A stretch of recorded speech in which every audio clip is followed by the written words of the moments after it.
사랑하시는 성도 여러분, 오늘도 주 안에서 복된 하루가 되시기를 바랍니다. 오늘 아침에는 출애굽기 36장 8절부터 38절의 말씀을 함께 살펴보겠습니다. 하나님은 처음부터 모세에게 회막의 설계와 제작을 직접 지시하셨고, 이에 필요한 물자와 기술자들을 모집하셨지요. 그리고 그 일을 감당하게 하셨습니다. 성령으로 충만하고 지혜로와 기술에 가지고 있는 하나님이 주시는 능력으로 그 일들을 감당하게 하셨죠. 하나님은 이러한 회막토를 통해서, 이러한 성막을 통해서 광야에서 이스라엘 사람들과 함께 하심을 보여주시며 그들을 보호하시고 인도하시기를 원하셨던 것이죠.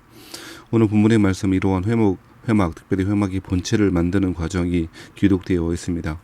이 과정을 통하여 하나님의 은혜와 보호하심을 발견할 수 있을 것 같습니다. 먼저 직공들은 열폭 휘장으로 회막을 덮을 첫 번째 덮개를 만들었습니다. 그것이 8절부터 13절에 나와 있는 내용이죠.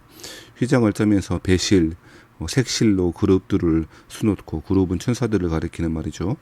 각 폭의 치수를 동일하게 만들었습니다. 5폭의 휘장 끝에는 청색 고리 50개를 달고 금 갈고리 50개를 연결하여 서로 휘장을 그렇게 연결하고 있는 것이죠. 이러한 회막 천장에 수놓인 그룹들은 제사장들이 봉사할 때 하나님의 보호를 실감하게 했습니다. 하나님은 이처럼 광야 같은 세상에 불어오는 고난의 광풍에 맞서서 우리가 넘어지도 않도록 보호해 주시는 것이죠. 자, 14절부터 18절 말씀은 회막을 덮는 두 번째 막을 제작하게 됩니다. 두 번째 막은 염소털로 11폭이 되게 만들었습니다. 이 염소털로 또한 만든 이 두 번째 막, 또 역시나 하나님이 우리를 보호하시는 하나님의 보호를 상징하는 것으로 그렇게 해석해 볼 수 있을 것이고요.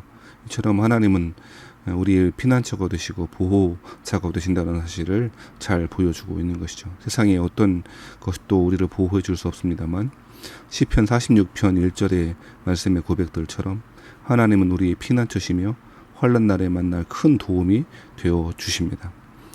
두 번째 막을 덮을 덮개는 붉게 물들인 숫양의 가죽으로 그렇게 만들게 되었죠.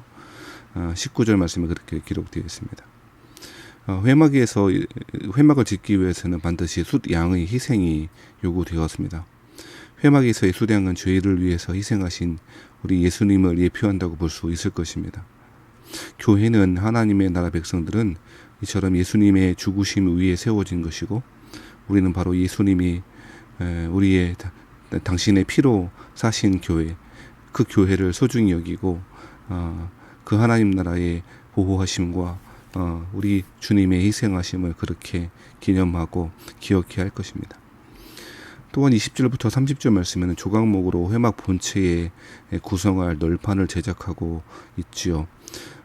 이처럼 하나님의 말씀하신 내용에 따라서 아주 그대로 그렇게 이야기하고 말씀하신 대로 그대로 회막을 짓고 있는 것입니다. 26장에 나와 있었던 내용이 반복이 아니고 26장은 명령이었다면 26장의 그 말씀이 회막을 어떻게 건축하라라고 하는 명령이었다면 오늘의 말씀은 실제로 그대로 이 말씀하신 그대로 성막이 지어지고 있음을 그렇게 잘 보여주고 있는 것이죠. 사랑하신 성도 여러분, 하나님의 말씀하신 대로 성령께서 감동하신 이 하나님의 말씀 그대로 순종하는 일이 우리의 삶 가운데 필요할 것입니다. 이처럼 지성소와 성소의 휘장을 다양한 색깔들의 실을 사용하여서 무지를 놓았기 때문에 참 사람들이 볼 때에는 매우 아름답게 보여졌을 것입니다. 회막이 이처럼 아름다움을 가진 것처럼 하나님의 백성들, 교회 역시나 우리의 다양한 우리 삶의 모습들을 통해서 하나님의 아름다우심을 보여주고 드러낼 수 있으면 좋겠습니다. 그것이 우리의 사명일 것입니다. 하나님의 아름다우심, 하나님의 구속하심의 은혜를 그렇게 보여주고 증거해내고 살아가는 것, 그것이 우리의 삶의 모습이라 생각되어지는 것이죠. 오늘 본문의 말씀을 통하여서도 오늘 하루도 주의 말씀 묵상하시고 주 안에서 행복하시고 승리하시는 하루가 되시기를 바랍니다.